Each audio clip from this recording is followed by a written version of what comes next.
नमस्कार आपण समस्त को ओडिशा पाणीपाग चैनल रे स्वागत। बंगोपसागर रे गोटे लघुचाप सृष्टि होईछि जहार प्रभाव रे आगामी 3-4 दिन पर्यंत राज्यर अधिकांश जिले में प्रबल वर्षार संभावना रहुछि। वर्षा सांकु बिजुली घड़ाघड़ी एवं केतेक जिले में पवन बहिबार संभावना रहुछि।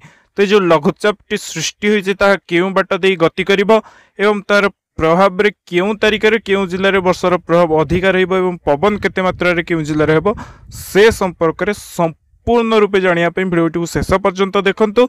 जदि आपण माने पाणीपागर सबुदिन खबर जानिया पे चाहते चैनल टी को सब्सक्राइब करी भिडियोटी गोटे लाइक कर दियंतु। देखंतु वर्तमान समय रे लघुचाप प्रभाव रे दक्षिण ओडिशार अधिकांश जिले में वर्षा जारी रही। प्रबल वर्षा मध्य किछि किछि जिले में हेउछि। लघुचाप वर्तमान समय उत्तर एवं दक्षिण ओडिशा बा ओडिशा मझी मझिया थिबा समुद्र रे वर्तमान सक्रिय रही एवं ता टिके उत्तर को गति करछि। 27 तारिख संध्या सुधा ता ओडिशा मध्य देकिरि गति करिवार संभावना रहुछि।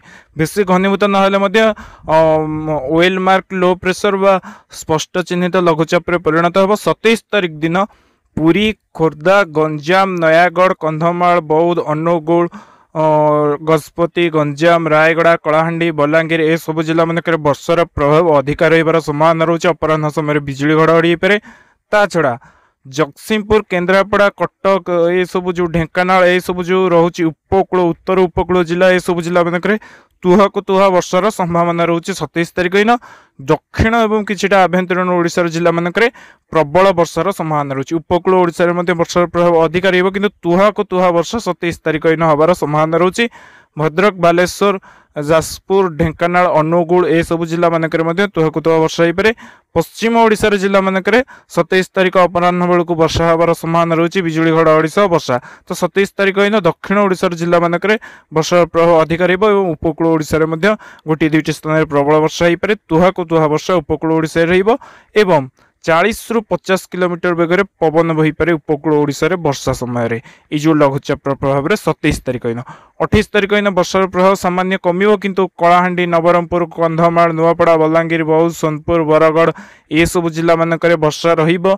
उपकूल ओडिशा रे मध्ये किछि किछि वर्षा रहिबो। 28-29 तारिख रे पुणी 30 एवं 31 तारिख रे राज्यर अधिकांश जिले में वर्षार प्रभाव बढ़िबो एवं प्रबल वर्षा अनेक जिले में हबार संभावना रहुछि। 30-31 तारिख बेलू बंगोपसागर को गोटे बात्यार अवशिष्टांश पश्चिम प्रशांत महासागर आसियो। ता बेसी घनीभूत नहले मध्ये घूर्णिबलय किंबा लघुचाप रूप मध्ये नै पारे। तार प्रभाव में 29, 30, 31 तारिख में वर्षा हबार संभावना रहुछि। राज्यर अधिकांश जिले में विशेषकर उपकूल एवं आभ्यंतरीण ओडिशा पुरी, जगतसिंहपुर, कटक, नयागढ़, ढेंकानाल, अनुगुल, बौद्ध, देवगढ़ ये सब जिला, संबलपुर,